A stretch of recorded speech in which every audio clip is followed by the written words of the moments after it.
Hey guys, what's up? My name is Zach, and today I'll be doing the 2018 Senate elections. So as of today, there are 100 days until the 2018 Senate election. So I thought I'd do a video just to line up with that.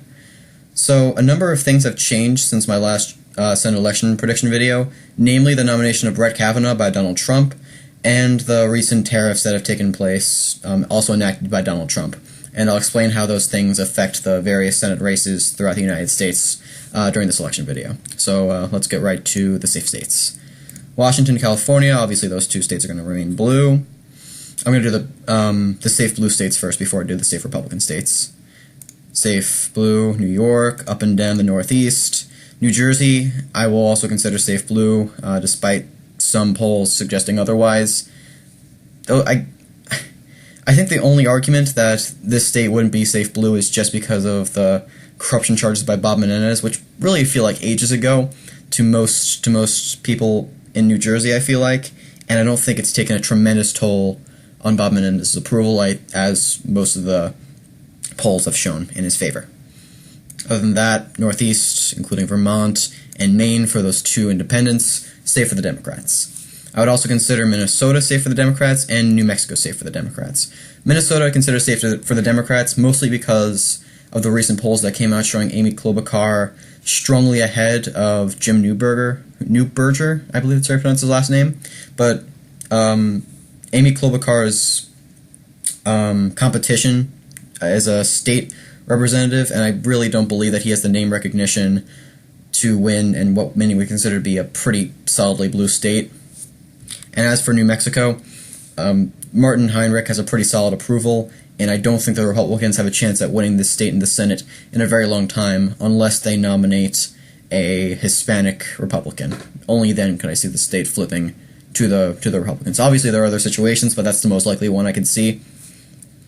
Other safe blue states, I would consider Virginia at this point to be safe blue, mostly because Tim Kaine is very well liked in his home state, maybe not throughout the United States, but he's very liked in his home state, and his competitor does not have the name recognition or the support to beat him, and the polls do reflect that. So these are the safe blue states. Oh, and Hawaii, of course, I would also consider safe blue. And now for the safe red states, which there are not a lot of. Utah, in the case of Mitt Romney, has tremendous appeal in the state, very well liked. Wyoming, always safe red as always.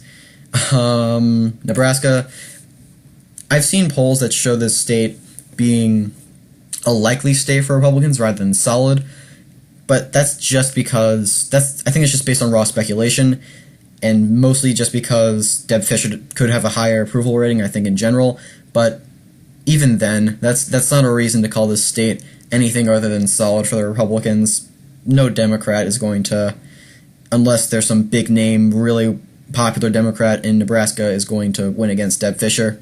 Or any Republican, not Deb Fischer in particular. Okay, so let's start on the likely, leaning, and important states.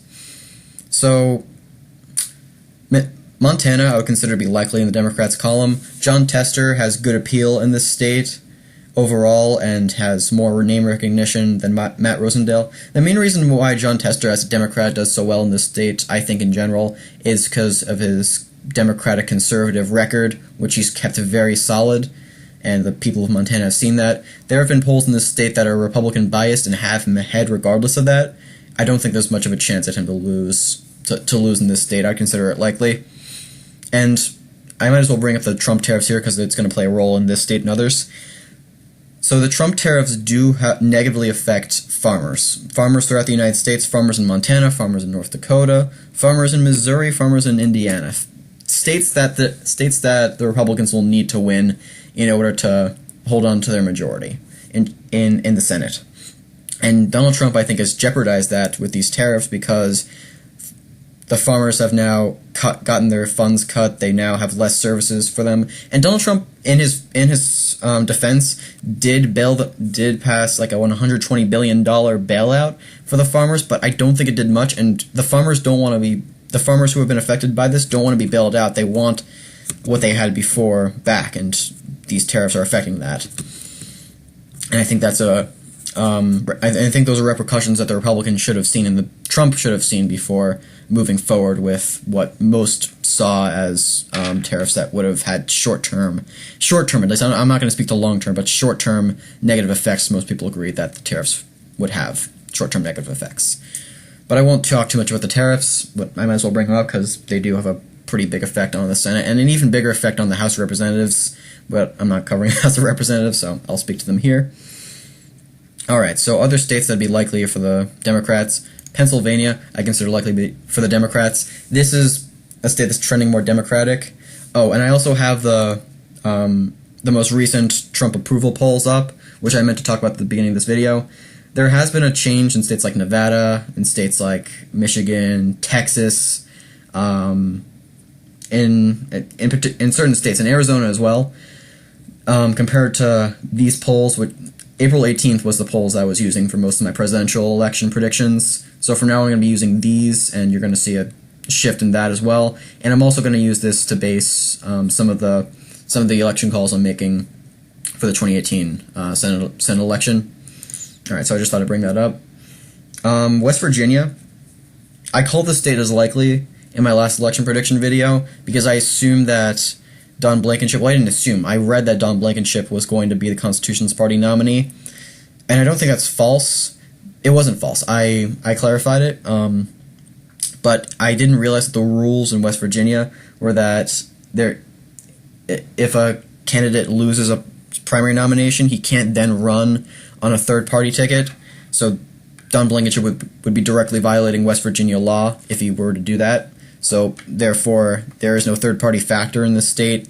But, however, I do believe that there will be a significant number of Don Blankenship write-in votes, considering that he is running an unofficial campaign. So, for that reason, I call the state as a lean, just because there isn't really any vote splitting any longer. But, I don't know, maybe a likely next time, but who knows. Oop, sorry about that. Yeah, I just restarted my computer recently, so sorry about that pop-up. Okay, so other states that I would consider to be in the Democrats' column. Michigan, I would consider to be likely in the Democrats' column, if not solid, because Debbie Stabenow in the most recent approval polls has been leading by double digits, by a significant number, against likely Republican nominee John James. And I do believe that her approval will hold up in the state in general.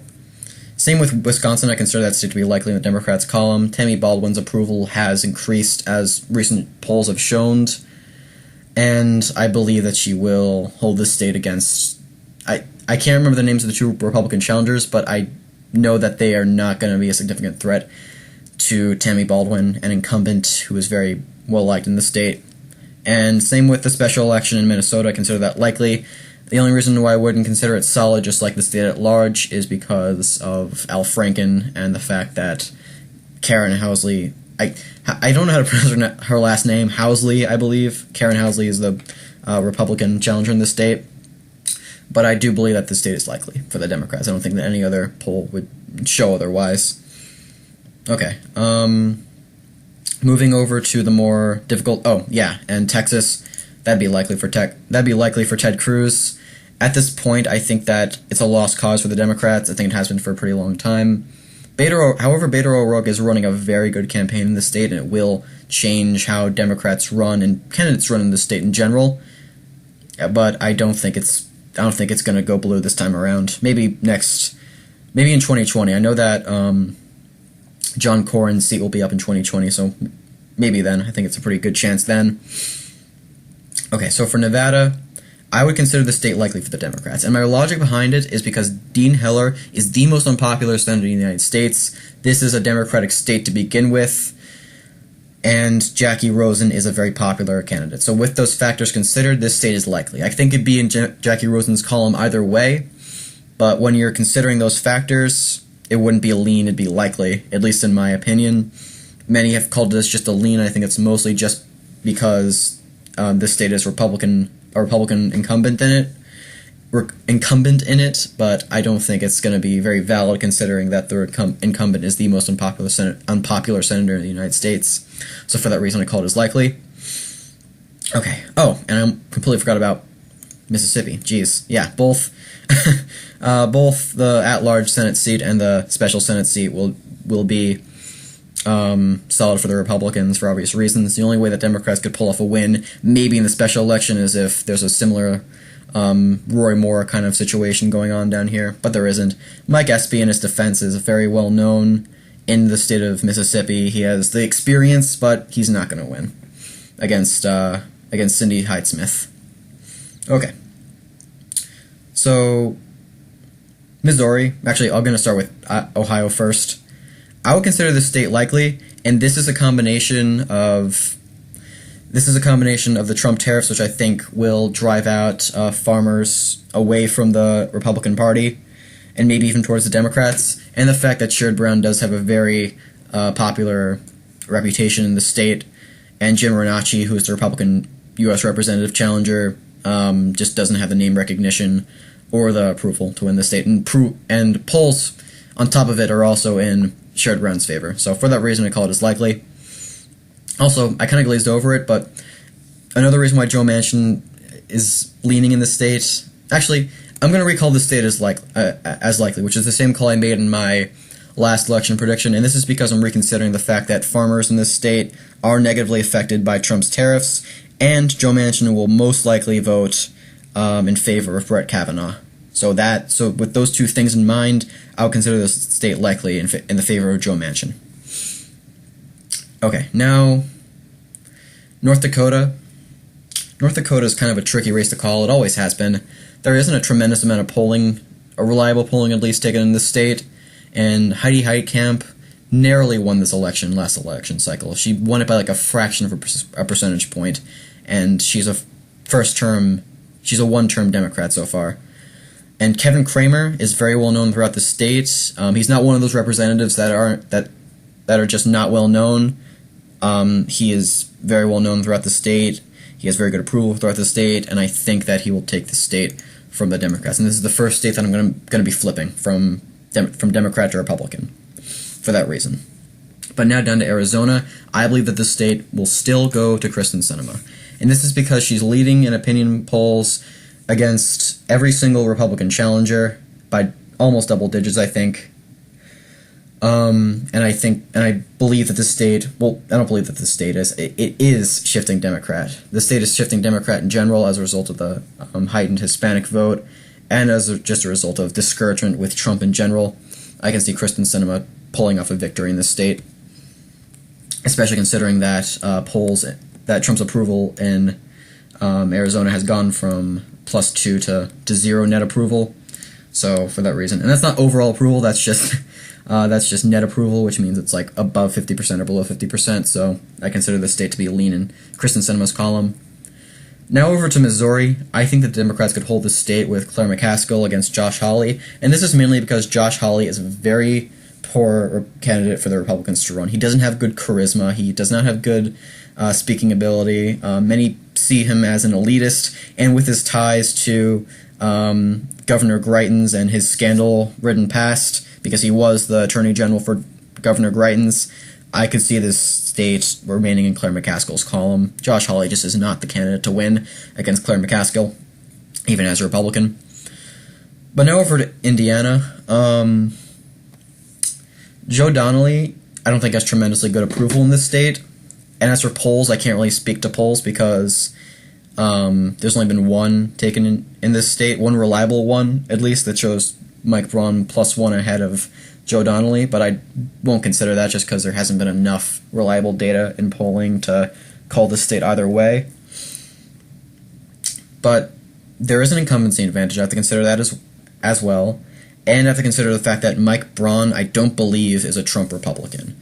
If he was a Trump Republican, I can use the argument that Donald Trump does have a +7 net approval in the state, and Mike Pence, I could also use that argument, but he is not either, but he's not pro-Trump.